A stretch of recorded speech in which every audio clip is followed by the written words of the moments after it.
Well, hello, everybody. Welcome to Mondays with Max. I am Max Voltage, as you all know. Oh, wow. I'm running a little late today. Can you turn on the light? Don't have everything set up quite yet. But anyway, good to see you all. Appreciate you guys all being here. And let's go through the chat. I'm going to do this a lot quicker than I normally do because, man, it usually takes me forever. Mining King, happy birthday to you. Canadian Miner, good to see you. Thanks for being a member. Triple D Innovations, Hawk Mining and Hop Crypto Mining Company. Good to see you. Ursa Prime, Chuck Danger, thank you for being a member. Same with you, Crypto Tito. Mining Booms, Kyle Rosa, thanks for being a member. Mining of the North. Geek of all trades. No, I did not see the Northern Lights, Crypto Tito. It was cloudy where we were, unfortunately. At least I thought it was. I did not go through the trouble of going outside, but yeah, a little disappointed on that. Anyway, Geek of all trades, thank you for being here and being a member. All Set Miner, thanks for being here, being a member. Geek of all trades. I guess it's almost easier if I just read down this and read who isn't a member. So again, appreciate all my members. Red Panda Mining, thank you for being here. Patrick Guyan, S. Chang. Should I wire the money to Ice River? LOL. We'll talk obviously a little bit about that, but I think Red Panda's got that covered. Let's see, who else did I miss? Jake Boone. Haven't seen you here before. Thanks for being here. Welcome. Automatic Beats. Oval Tech, yes. Ask and you shall receive.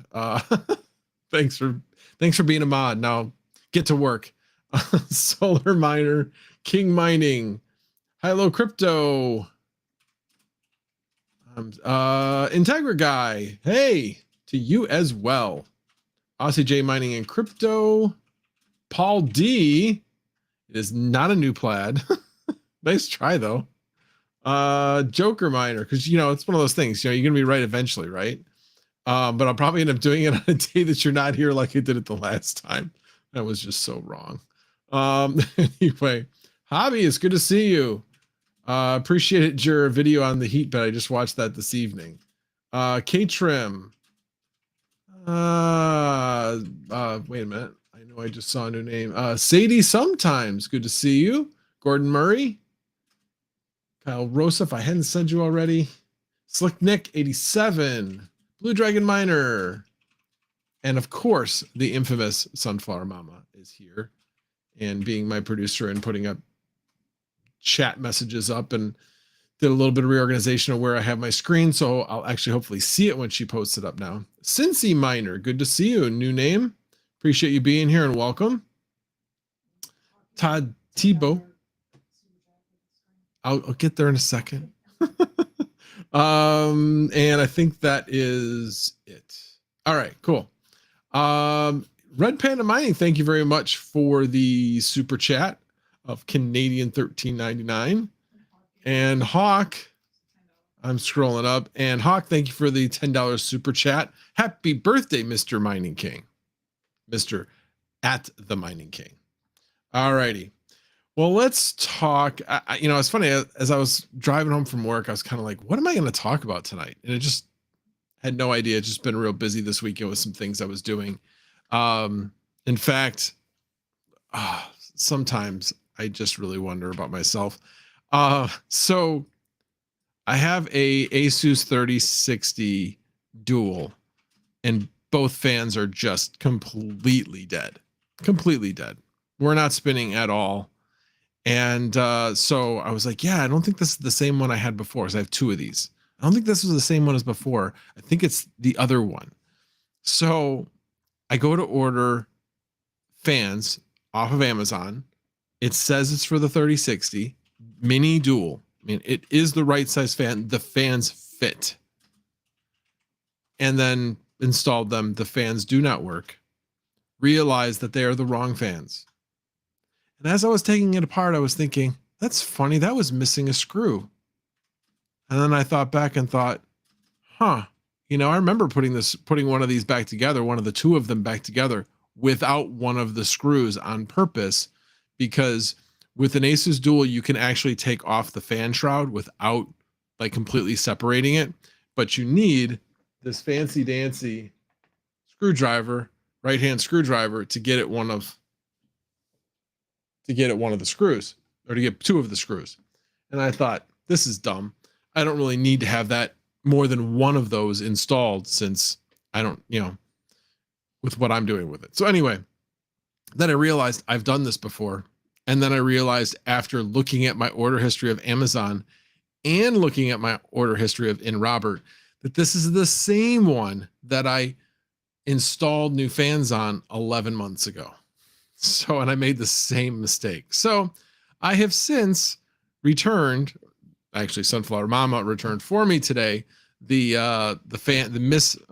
wrong fans, even though it looked like the right fans, and have now placed an order for the right fans. You might be wondering, well, if they fit, and I mean, it literally fit to a T. It fit, like, there was a wire that was supposed to go to the light on the GPU. I mean, everything, the lengths were right. Everything was right on it. But I'm not sure when they made the change, but the fan that I ordered was a 0.35 amp fan. And the one that I needed was a 0.45 amp fan. So anyway, so yeah, that was fun. I thought, perfect, I'll be able to get this running, and nope.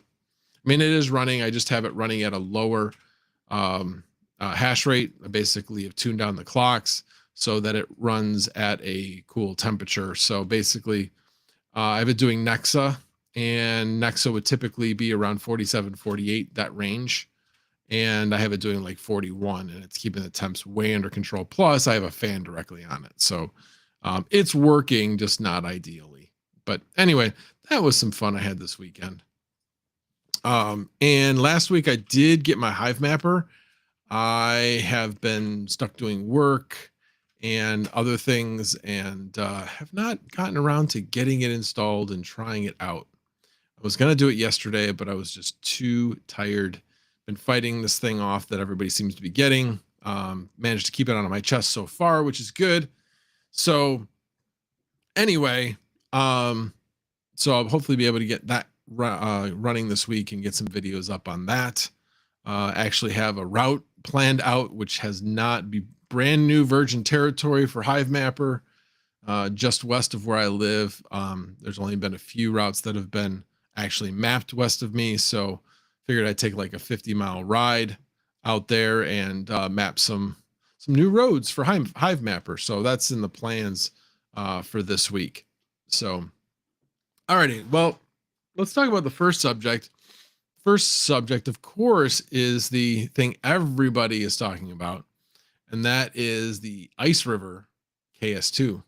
So anyway, Panda, if you haven't been following Panda's tweet, he's got a great tweet thread out there, kind of documenting his journey with this thing and kind of the thoughts of how to either prove it out or disprove it.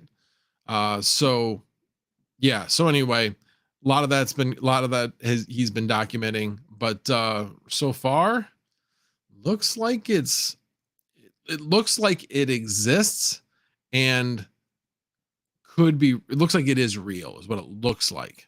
It is producing the hash rate. It is paying out. Could there be some underlying? Doesn't look that way, but could be concealing it. But anyway, the real question is going to be, when they start producing these in larger numbers, that's when people will start to believe it. So, certainly people that are willing to take a risk, and I mean, it's a significant risk. I mean, $30,000 of your money they're asking for, no returns, no nothing. You basically are going on blind trust to a different country. And I can tell you from other people's experience, not my own, because I have not done that, but from other people's experience who have done something similar by trusting somebody overseas, it has not turned out well, and which is really, really sad. So yeah, keep that in mind if you're thinking about it. Certainly there's a, with great risk, great reward could follow. but not necessarily. So we shall see what happens with this thing. But I have said all along, I mean, I don't think the ASIC manufacturers are really working that hard to meet the full potential of what ASICs could be. They're pretty old technology. They're not bleeding edge at all. They just know that if they get it this much higher, a certain amount higher than the last time, that they will be able to sell a truckload of these things. And or a shit ton, as some people say. So they don't need it to be the absolute best it could be. They just need it to be better than the next guy. That's all they need, and that's what they go for. And I swear these guys are all in collusion with one another to just, you know, one up each other just a little bit.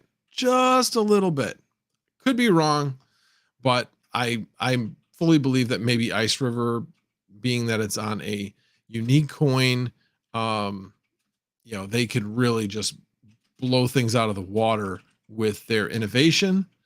And maybe I'm just wishful thinking, but I'm hoping that that's the case, that this is a company that is just getting started and is going to turn the ASIC industry on its head. That's what I hope is what's happening here. And if it is, that's great. So anyway, those are kind of my thoughts about the KS2. Any of you guys have any thoughts? Let me go out there and start looking at some. Paul D, are you sure the fans aren't spinning? You could be spinning at the same speed and just not seeing it. It happens to me a lot. No, I am absolutely sure they aren't spinning, because I've kickstarted them and then they start to spin for a little while and then they eventually stop. So one of them is definitely dead. And when I took these fans out, when you try to spin them, there are, they don't spin for very much. It's just like, you know, they're stuck. And so yeah, they are definitely dead fans. No question. One is a little bit better than the other, and that one, if I kickstart it, will spin for a little while. Let's see. What else? So yeah, if you do want me to read your message, please tag me. We need a new flannel. I like this flannel. Oh, on the wall, you need a new flannel. Ah, got it. Well, not like you can see it with all the stickers on it now. Anyway, Mining King says, I would be interested to see the Wireshark on this with detailed packet information and TCP protocols it's using. You know a guy. Anyway, Matt K says, even if Panda's unit is real, the scam likelihood is super high. Yeah, I mean, it's one thing, and I've said this numerous times, it's one thing to make a couple in your garage, and it's another thing to actually, or just do a prototype of the boards and such. It's another thing to mass manufacture it. It's completely different. So I shouldn't say completely different. It's significantly different. Let's see who else tagged me. Intel's going to revolutionize the ASICs. You do realize that they just pulled out of doing ASICs, right? They were going to do a Bitcoin miner and they're not anymore. Maybe that was a troll or a joke, but yeah, they just recently announced that they are not doing a Bitcoin miner. Sophos, I'd be more scared of what the profitability will be when they ship those miners than losing 30K. Now everybody is excited because they see 35 days ROI. Yeah, I mean, yeah, you ship a bunch of these out and now all of a sudden it's 75% of the hash rate and you only have like, I don't know, 300 of them on the network type of thing. And Joker Miner celebrates 5 months of membership. New flannel shirt that is same from Saturday Night Live. LMAO. I like this. I watched it yesterday. I didn't remember that I wore it on Saturday. Did I really wear this one on Saturday? I didn't think I wore this one on Saturday. Maybe I did. I thought I wore my other pink one, but anyway. Anyway, travelers, thank you for being a member for 2 months. Sorry I'm late. Good evening, everybody. Let's see who else tagged me. Chris GTR. Age, which GPU is dying on you? What is the hash power of that Caspa ASIC you was talking about? Well, first of all, the GPU fans, the GPU is fine. It's the fans on the GPU, and those fans actually were replacement fans for the original Dual, because those had originally died. So this is actually my replacement fans that died. But anyway, that is an Asus Dual 3060 Mini is the actual GPU. Oval Bore Tech says those 3060 Dual and 3060 Ti Dual Mini are hateful things. Have to run the fans high speed to make up for the tiny cooler, but running fans that fast cooks the bearings. Yeah, I guess that's probably what it is. Yeah, if you think about it, I guess since I started in May, yeah, I started it in May. So yeah, I was running it on Ethereum for quite a while with the high memory temps. And then for a while, I know in there I was running it on Kapow. So that obviously will cook the bearings, as you put it. Matt K says, if people think Caspa profitability is bad now, it's going to tank if there are more than a dozen of them out there. Yeah, I mean, it's definitely going to go down. Yeah, we'll have to see. And then of course you have the not the halving, but the decrease in rewards every single month is also the other aspect of that. Red Fox Crypto, welcome. Good to see you, sir. I just bought 600,000 GPUs for mining Caspa, though. Where are you getting the power for that, Red Fox? I would definitely like to go into that La La Land. I suppose if you're opening up, a couple of Terra facilities type of thing. Anyway. Lived across from that 8-megawatt solar farm, like. Oh yeah. Oh yeah, or live across an 8-megawatt solar farm like DJ does. Anyway, I didn't see what he said. 8-megawatt solar farm was built literally across the street from one of my locations. Crazy. Yeah, that's a big solar farm. Very big solar farm. That's like, holy cow, that's like literally 1,000 times bigger than what I have at my house. That's big. That's big. Paul D says ship of Theseus Edition 3060. I have no idea what that's in reference to. Anyway, alrighty. Well, the other thing I wanted to cover tonight was Hashrate.no. And I know everybody's familiar with it, and I've been kind of exploring, and I think everybody uses it a little bit different way, but I kind of want to explore some of the features of it and kind of take you through kind of what I use it for and how I think it could be improved. So hopefully maybe Hashrate.no guys on here will see this. But I love this thing. This is now my go-to. So, this is the first opening screen that I come to. You do have the ability to get an account. Currently I'm logged in. I wanted to make sure I had all my features. You can put in, have a separate dashboard, hardware. Actually, let's see. I see the dashboard I think is going to take me if I've set up. Yeah, see, I haven't set up anything yet. So let me go back over to here. So I haven't really set up anything on the account, but I wanted to see what I could do. But this is where I start. One of the things is the sort is always on return on investment for the GPUs. But typically what I do is I'll click on Ampere because I don't have any AMD and I only have Ampere. I do have some Turing cards as well, but I don't really base what I mine on the two 1660 Ti's that I have running. It's based on everything else. So then I will click on 3070, 3060 Ti, 3060 to see what the most profitable is. Now, when I click on this, it's going to show me, hey, what's most profitable. Now that's interesting. So this is the other thing I don't like. Let me go back a screen. So see here, it says current. Now I could go here and say 24-hour average, and then it would show me what's the most profitable over the 24-hour average for each of these cards, singular. This is highest revenue and highest profit, which is great. I like that. But once you click on a card, that option goes away. I would like to be able to sort this on, what's best at 24 hours and what's best on currently. So if they're listening, would love to see another box that allows me to select that. Because here's generally what I do is I'll look at 3070, 3060 Ti, 3060. They're generally pretty similar, but I will look to see what's the most profitable now, but I'll also then look to see, great, but what's its 24-hour profit? And like in this case, Conceal's most profitable now, but it's 32 cents. So I'm curious, actually, in fact, let me take a look since we're looking at this right now.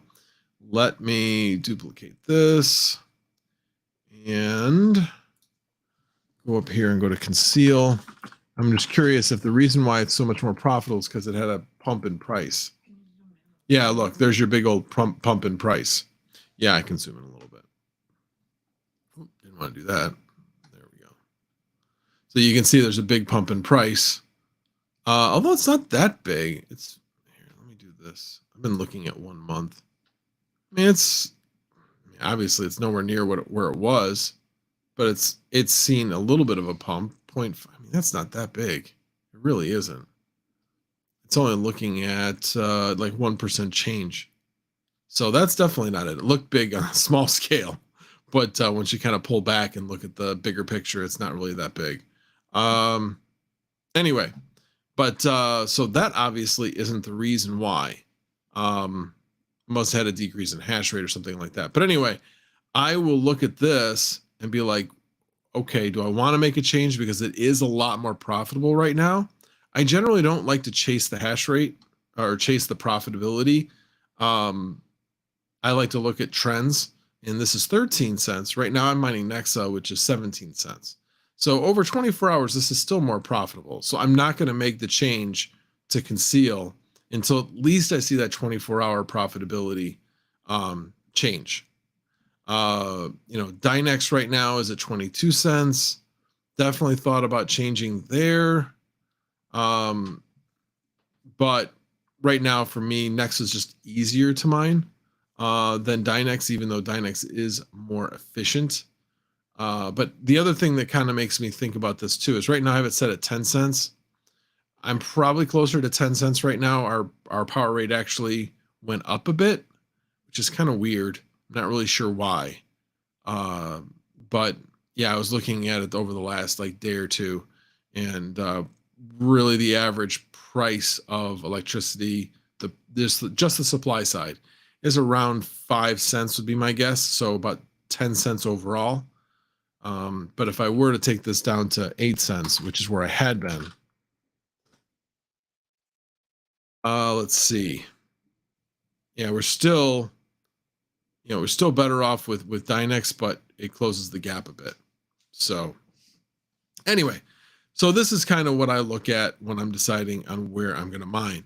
Now, some other things that are kind of interesting in here. So, what is the one I always go to? So mining pool stats is kind of where people go to say, hey, what pool am I going to mine to, right? So like, for instance, if I look at, let's just say Caspa.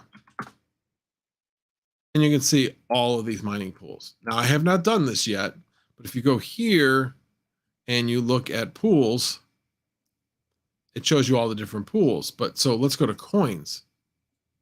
Now you're looking at coins. Now we can scroll down to Caspa. And once you go to Caspa, then you can go to miners. Sorry, not miners. Go to pools. And you're going to see a lot of the biggest pools here. So I like the fact that you have another source to find out what pools are available for different coins. So this website has so much to offer. It also tells you what the markets are. So you got Coinex. Well, we had Coinex in the US, not anymore.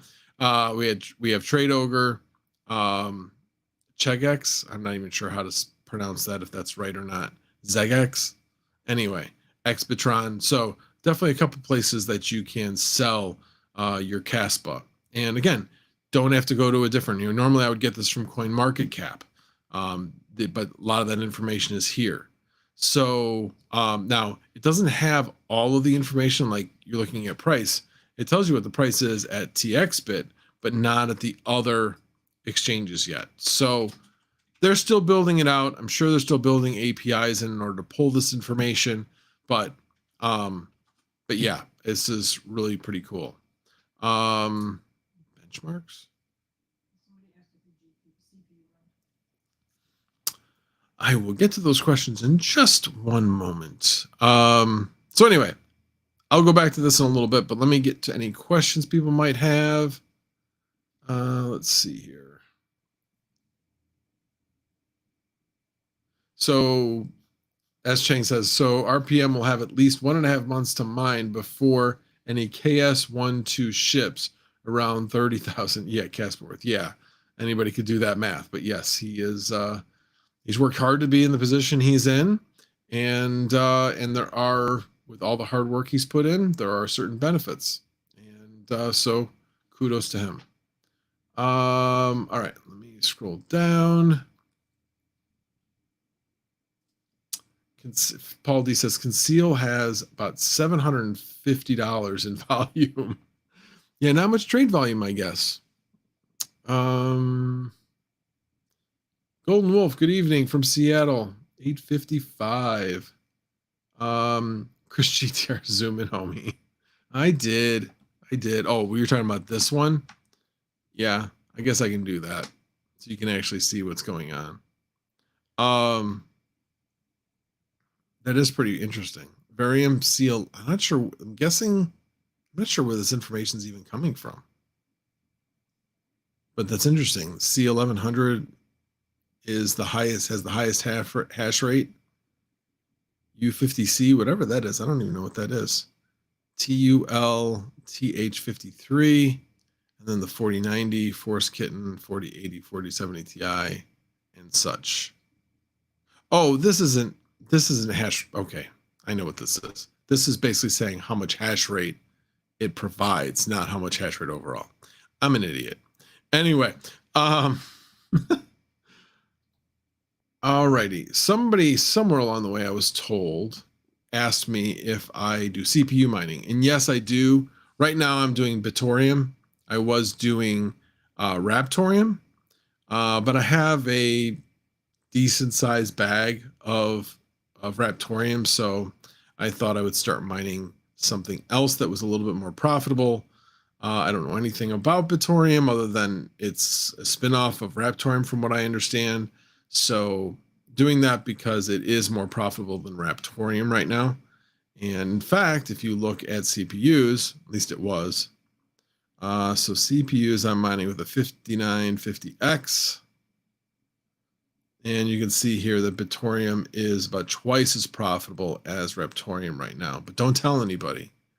Now, Babacoin, I have not looked into this to see like how easy it might be to, in fact, let's look at it. Coins, Babacoin, markets on Expitron, Chegex, and KuCoin. Very interesting. I may think about doing that one. And then moving it to KuCoin and selling. Because right now, with Bittrex being no longer in the US, I am KuCoin and Coinbase are my two main exchanges right now. I do have a Binance.us account as well, but I just generally don't use it that much. I really opened up that for one reason, and that was because that was where I could sell my H&T, but I can't do that anymore. So yeah. Anyway, speaking of H&T, actually, so they recently went through, and I know that Network Bits probably talked about this last night, and I know he had a video. I did not get a chance to watch his video on this, but H&T went through a transition. They are now on the Solana network, and they've now transitioned into two different coins that can be traded into H&T. One is IoT and one is mobile.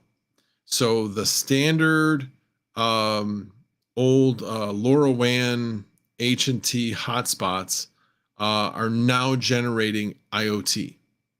And last time I checked, I've generated on my 3 hotspots a combination of about $10 since the change, $10 worth of IoT. Now, how can I trade that into H&T or get it into US dollars type of thing? That I've yet to figure out. So, like I said, I haven't really watched much on it, but yeah. And then I still need to get, I had changed over and I actually am dual mining Crank and Helium on 2 miners. One is completely activated, but I'm an idiot and lost the wallet information on it. And they were going to help me get it fixed, but they've been busy. I've been busy. So we just haven't hooked up. And the other one got almost all the way there, but never did actually get turned on the system. So again, very interested in Crank, just haven't had the time to get that all put together. So hopefully be able to do that over the next week or two and get that going.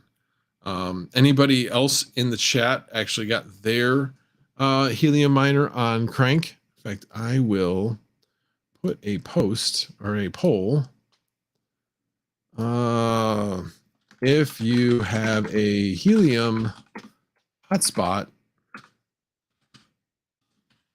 have you converted to dual mining Crank and Helium?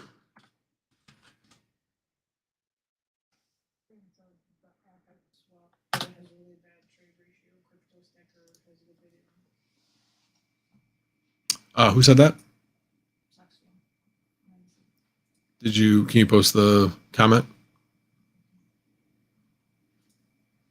Perfect. The app has a swap, but it's really bad trade ratio. Crypto Stacker has a good video on it. Okay, I'll have to check that out. I appreciate that. Yeah, I haven't done any trading of it the only thing I did, to me, I thought it auto claimed IoT the first bit.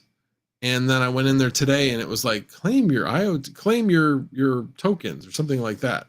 And I was like, okay, I didn't think I had to do this last time, but then I claimed them and got IoT into my wallet. So I don't know. Maybe they have like a maximum amount that'll accumulate before it actually transitions. I don't know, but that may be what's going on there. Let's see here. Oh, Nerd Beast. Yes, sir. Took H&T completely off. So you're just doing Crank by itself. Interesting. Well, I think that's what you mean anyway. Integrity Guy, have a Never Outdoor and a Match X, but both inactive. Still, they are working on it. Yeah, yeah, there's definitely some things going on there. It's a new project. We expect some hiccups, especially as they're bringing out as many units onto the network. So yeah, we'll see how it goes. Hopefully they continue to develop and make things better. Joker Miner, my Bobcats say they are on, but not getting anything. 5 of them. Interesting. Can any hotspot be converted? My understanding is yes, but I think, like, for instance, when I was converting mine, they asked me, what kind do you have? And then they gave you instructions based upon the hotspot that you had. So assuming that they've put together instructions for your particular hotspot, then it will be. So I don't know which ones they've written the instructions for, or maybe they've written them for all of them. Nerd Beast, wish the survey had an additional option for mining only Crank. Sorry, I didn't think of that. Anyway, Is the Helium Foundation taking a huge cut on the app swap fees? I have no idea. It seems like something they would do. Yeah, I agree. Argon Strider says initial IoT tokens were for being active last 30 days before migration to Solana. Ah, that's why I have so many tokens. Now they'll just probably trickle in. Hey, Red Putz, good to see you, sir. Bacon, Eggs, and Hash, good to see you as well. Can you convert a Nibra Helium? Oh, that's right. I think you'd already asked that. You probably can, but again, not positive. Bobcats can't do crank? Really? That's surprising. And Mining Boob says one miner converted today. Second Nebra was received a month ago, still in a box from an April 2021 order. 2 years? Are you serious? Holy cow. That is highway robbery, is what that is. That's for sure. Wow. Oh, yeah. Okay. Bacon, Eggs, and Hash, 500 IoT today. I just claimed them.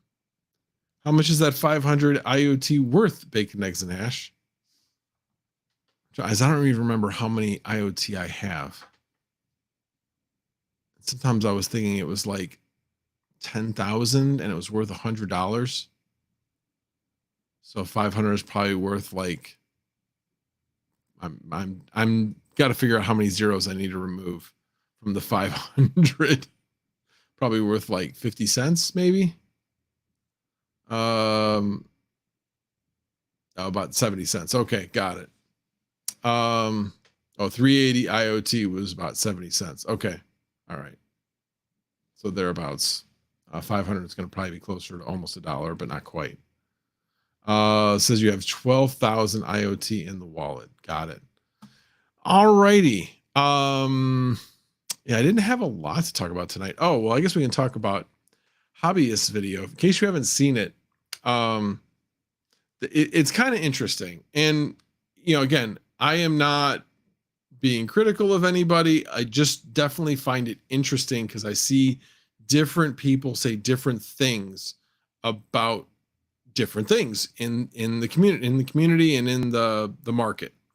And when this thing came out, Chum Change was very open and was like, this thing is an S9 with a fancy cooler and noise reduction unit. That's what it is. And so he decided that he was going to build one of his own for much, much cheaper, and built it and had some fun with that. But yeah, S9s can be had on the market for like $100. And yeah, the Heatbit had an S9 in it. And while, yes, you'd be making some Bitcoin along the way, it's like many other things in life, in fact, good example is people buy solar systems that are poorly designed every single day. I see them. I'm like, are you kidding me? Who puts solar panels on the north side of their house? Unless you have a flat roof, it makes no sense. But yet you talk to the people and they're extremely happy with their solar system. It's great. I love it. Could have been better.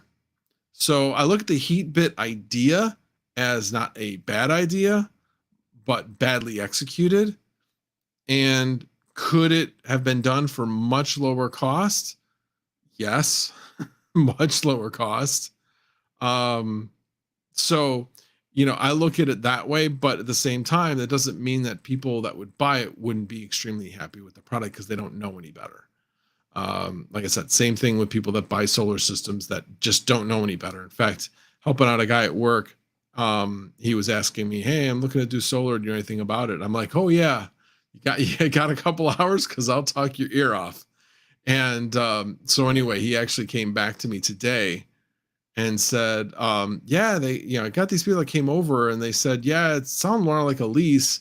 And, they were going to charge me $64 a month. And then the monthly fee was going to go up. And then in the end of the program, it would cost $21,000, but I'd own the system. And I was like, wait a minute.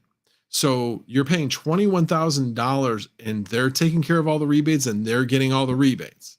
And he's like, yeah. I'm like, that's highway robbery.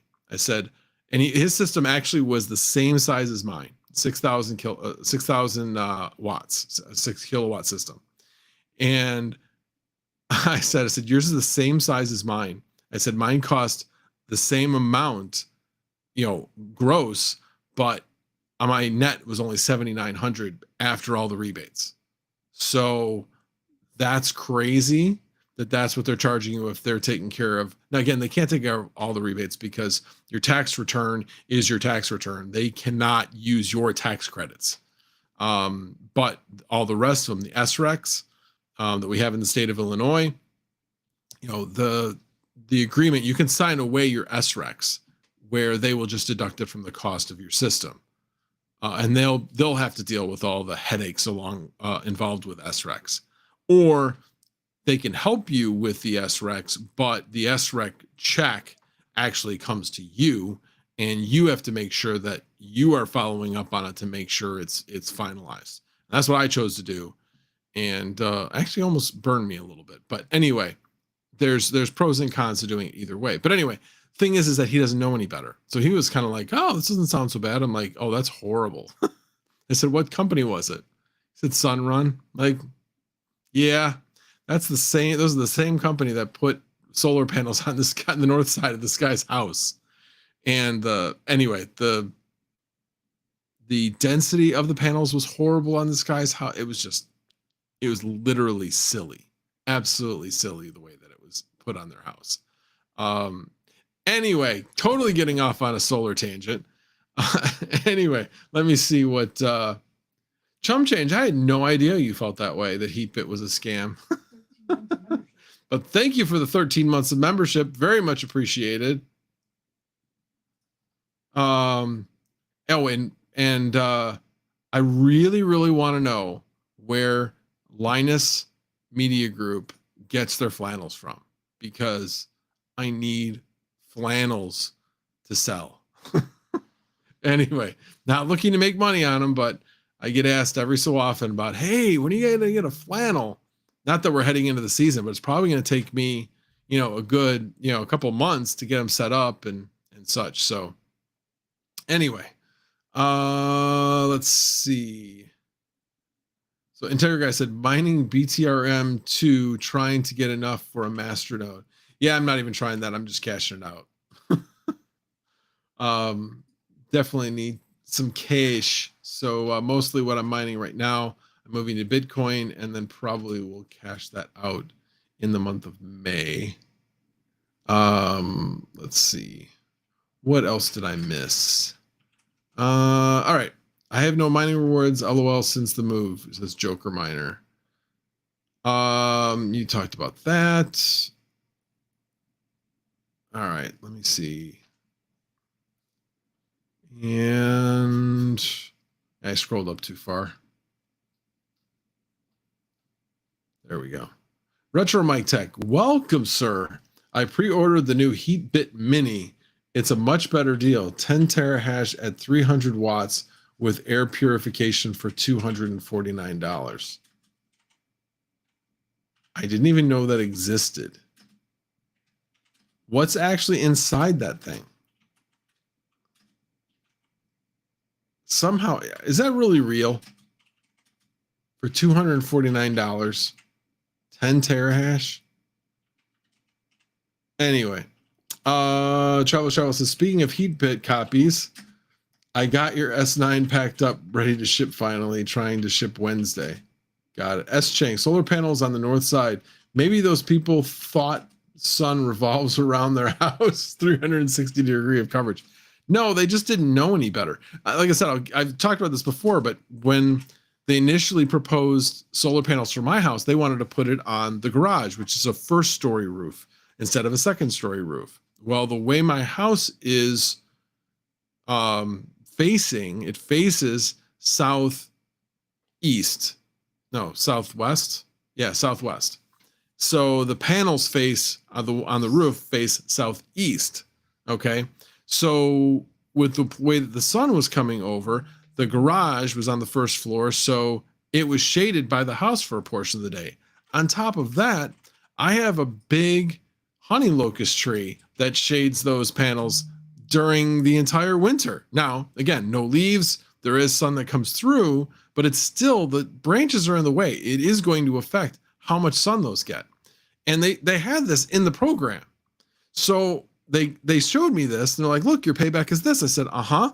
I said, show me what the payback would be if you did this instead.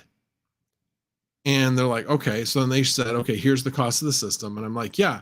Now the difference in price is how much those panels alone are going to cost. And look at the amount of power that they actually generate and what's my payback on those. It was like twice as long. It was like somewhere between 15 and 20 years it was going to cost me to break even on those panels alone. I'm like, this makes no sense. You're extending my break even point. Why? This doesn't make any sense. No, I don't want that. I only want the panels on the part of my roof that is completely free of any shade whatsoever. So anyway, the people that are presenting you solar proposals are shysters in a way. Their goal is to get as much solar panels on your house because they sell on commission. They want to sell you the highest cost system they can sell you. That is their goal. It's just frustrating as heck. How about you sell the right system, the right size system for somebody? And if it doesn't make sense for somebody to put solar on their house, then tell them that. Oh, interesting, Nerd Beast, that you say that. You asked me that question. So I used Sun Badger Solar or Sun Badger. Just look up Sun Badger, Sun Badger Solar. You will see that they are out of business. Yeah, my wife didn't even know that. I just found that out today. I was like, hey, I could refer somebody. And I looked it up on the internet and found out that basically they ran off with, after being in the business for 4 or 5 years, they were unable evidently to stay in business. They furloughed people, and people's money that they had put into projects, people don't know if they're going to be able to get their money back, which really sucks. So being with a reputable company, I'm happy that it didn't happen to me. But being with a reputable company matters. I thought I was with a reputable company. I thought it was back then, but you know, my timing was good. Other people's timing was bad. So I don't know if they tried to grow too fast, trying to get ready for 2023, which is going to be a huge year for solar because the tax rebate's back to 30%. It was at 22% last year, I believe. I know it had been decreasing, and now it's back up to that initial 30%. And there's just a lot of other things with the Inflation Reduction Act, which obviously has nothing to do with inflation reduction. But yeah, there's a bunch of other things that like right now, if you needed to get a new electrical panel to put anything in your house, whether it be like an induction stove, a heat pump water heater, any type of heat pump, all these different things, there's all these rebates. But if you needed to get additional space on your panel, you would also be able to take a tax credit on that, as well as incentives for that. So it's a double whammy going on right now. So I'm still weeding through that for Illinois, seeing what else I maybe I'll take advantage of. But what's interesting is the amount of incentives, if I took advantage of everything, is like $20,000 in incentives. It's crazy. If I decided I was going to get a heat pump, a heat pump water heater, an induction stove, a new panel, there were a number of other things. I can't even remember them all, but there's a lot of things that you can do in your house to make it more energy efficient. One of the things actually I am thinking about, I have a 30-year-old house, and over time, and this is actually one of the rabbit holes I went down yesterday. Over time, the fiberglass insulation actually degrades. It no longer provides the same amount of insulation. So after 30 years, it's probably time for me to at least increase the amount of insulation in my attic. And so I'm thinking about bringing out one of those companies that will, you know, check your house for seals and things like that. I don't really have anything in the house that's off gassing anymore. It's 30 years old. So sealing it up at this point is not going to be a bad thing. So anyway, just some things I was thinking about over the weekend. Like I said, I hadn't even told Sunflower Mama about that. Which I'm sure she's about ready to type in the chat. Anyway, Ursa Prime, I used Project Solar and they gave me the best deal for a 48 panel, 16 kilowatt rooftop system with microinverters for about $42,000 in 2022. Nice. That actually is a good price for that system. Let's see. Now I really want to see what she typed. It sounds like I have a project for the summer. Yeah, I don't want to do that in the summer because it's going to be hot up there in the summer. Anyway, Argon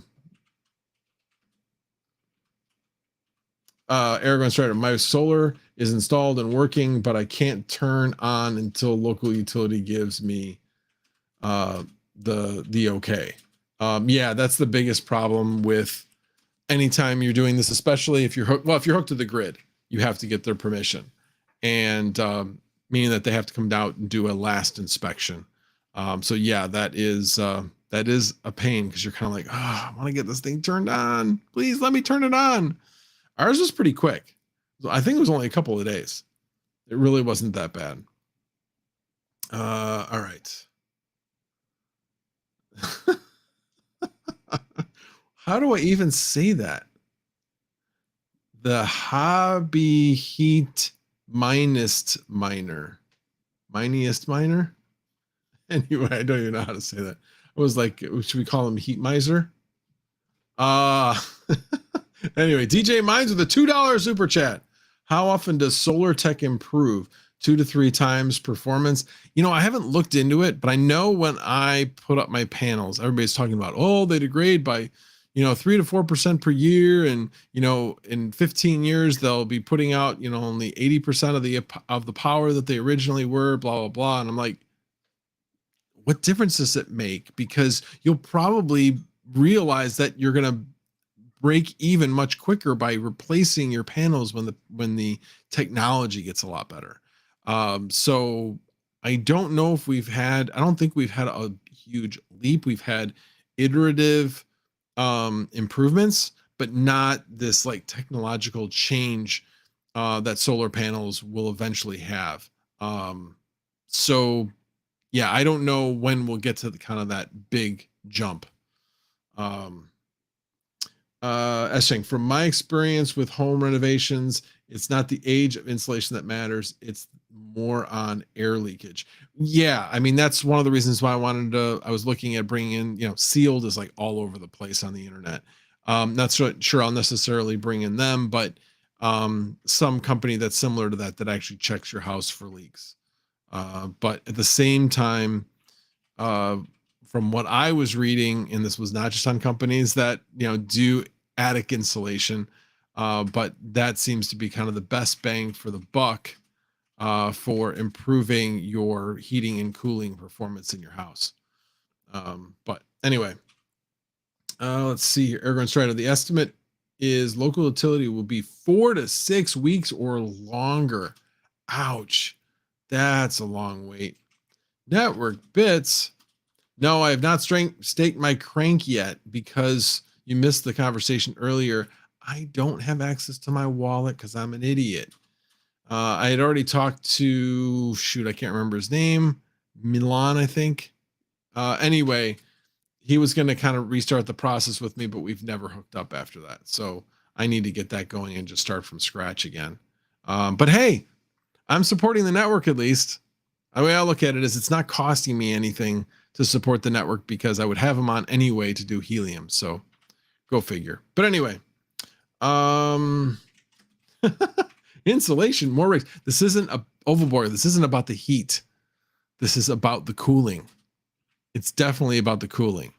It's one thing when you're trying to get rid of the heat that's coming from the basement upstairs during the summer.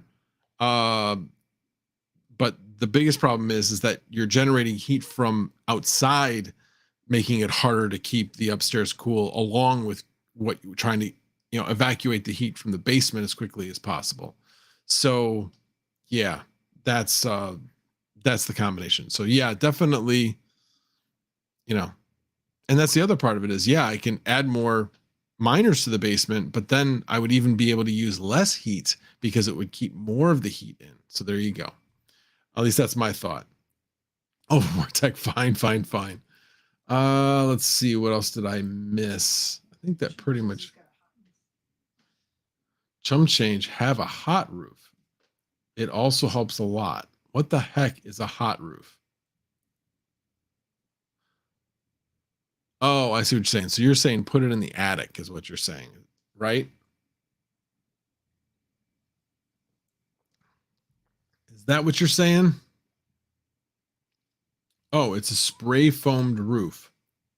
Spray foamed roof. What do you put? You don't put the shingles. What do you have on your roof? You don't have shingles on your roof? It's just spray foam?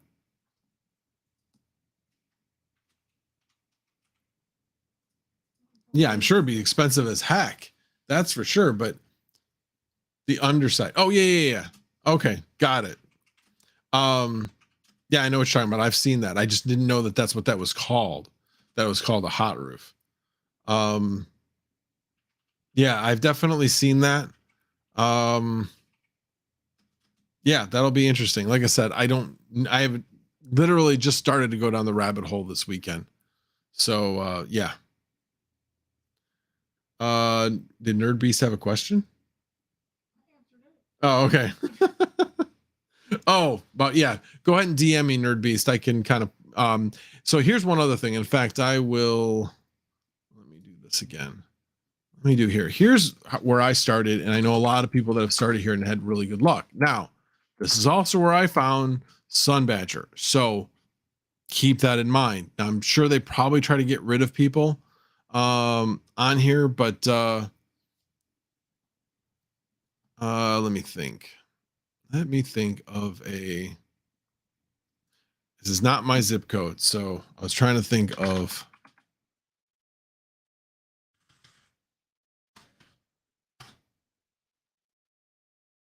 Home.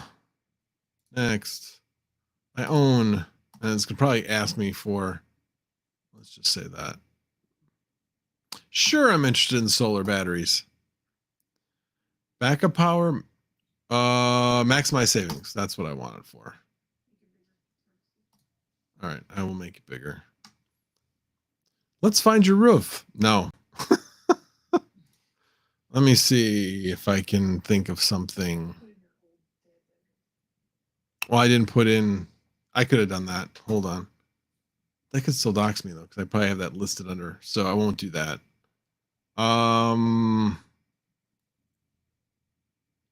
Yeah, I won't be able to. But anyway, this is basically the steps it takes you through. Oh, that'll work. What state is that in? I realize it's Washington, D.C., but what state? Hold on. What's the zip code? Yeah, I know. That's why I said it's gotta. I need a zip code. So to start out. Anyway, but there we go. I'm out of it. So anyway, but it's basically going to have guys contact you. So know that you will, if you're serious about this, put all the information in it. But obviously there's a lot of good resources here. Researching solar 101, benefits of solar, should you go solar, how to go solar. And then the other thing is, what is it? Google Solar. What do they call it?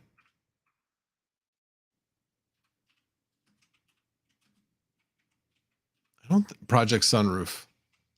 This. And you can put in your address. I know I've talked about this before, but this is also another great place to start because it will show you the spots on the roof that are the best for panels, and don't let them put anything on the spots that don't look like they're good for panels. It should be obvious, especially if you have trees in your in your yard that shade part of your roof. It will show that. So anyway, any solar maintenance, do you have to get up there to wash, or does rain keep them clean enough? From what I found, rain keeps them clean enough. Certainly if you wash them like a hose or something like that, it would be beneficial, but mine's on a second floor roof and my hose will not spray that high. So, but it is not necessary to wash them. There is definitely, if I've got a drought, like we haven't had rain in quite a while and it's a really sunny day, yeah, I can definitely tell when the panels are dirty. It definitely doesn't quite, maybe like somewhere between 5 and 10% difference at its worst. So yeah, if you have access to your panels, that's great. You can wash them. Otherwise, it's not that critical. Let's see.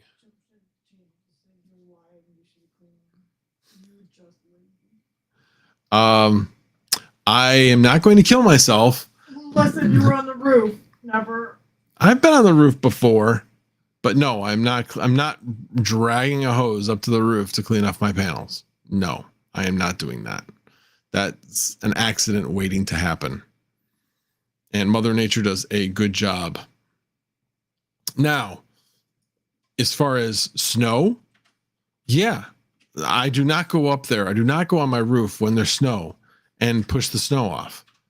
There are risks to doing that. You have the risk of scratching your panels.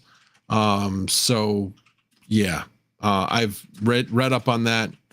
If you're in an area of snow, they just basically say leave it. It's the first thing to fall off. If you've got a good angle on your roof, eventually there's just enough heat where it just all slides right off.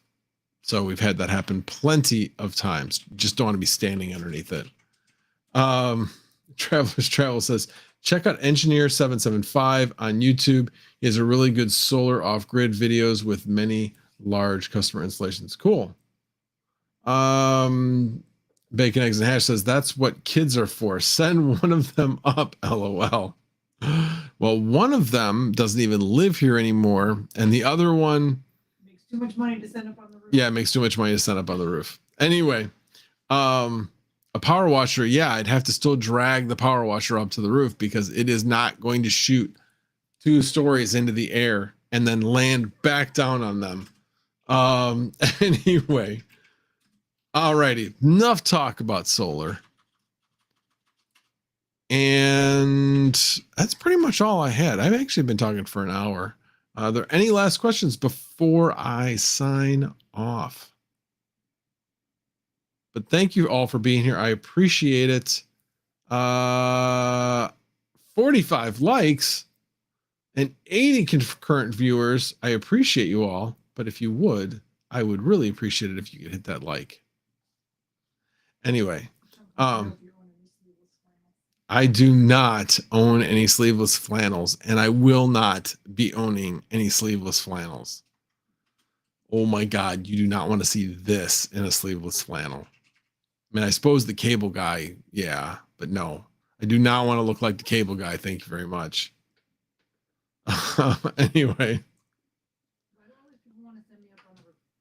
Yeah. I'm not getting up on the roof. Like I said, I have a bad hip. And the leg gives out every so often. So I do not want to have my leg give out on me when I go up on the roof.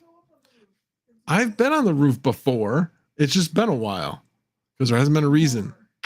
Anyway, but yeah, you'd basically be sending Sunflower Mom up on the roof. So be nice. Anyway, let's see. Eric was trying to Sunflower Mama. We want to see Max's Farmer Tan sleeveless flannel. No. Well, wait a minute. First of all, oh, I see. You want to see the Farmer Tan in a sleeveless flannel. I hear what you're saying. No. There are none. Not much left anyway. I am so overweight. Like I said, I think I'll just wear long sleeves all year long. All Set Miner says, yes, mine melts on its own. Thank you. Yes. Snow does melt. It doesn't stay on the panels that long. I think the longest I've ever had snow on the panels was 2 weeks. Something like that. Yeah, and that was because it was just so stinking cold for a long period after a not so significant snow. But most of the time it's gone in a few days. no matter how big the snow is. We end up getting a sunny day. The sun will basically hit an edge of a panel and start melting the side of the snow. And then as soon as it hits a panel, it starts generating some heat, and which makes it melt. And then again, it kind of cascades. The more panel that shows, the more it melts and the faster it melts. And then eventually it just slides off. So if you are going to get, if you are going to get solar panels, make sure that you do have these pretty close to the edge, because you do not want all that snow hitting your gutter, because it probably will rip it off. With ours are so close to the edge that it goes over the gutter and just hits the ground. So yeah, again, you don't want to be underneath it when it comes down, but it's fine. So, all right, got to get working to test the CPU and 2 Mobos, lurk mode engaged. Well, thank you for coming, Travelers Travels. I appreciate it. And with that, sorry, TCTC, I am signing out. But thank you guys all for being here. I appreciate it. If you haven't already hit the like on the way out. If you are new and you like what you heard this evening, well, it was not very crypto related tonight, but if you like what you heard, please feel free to subscribe to the channel. I would appreciate it. And with that, the General is signing out. Have a good night.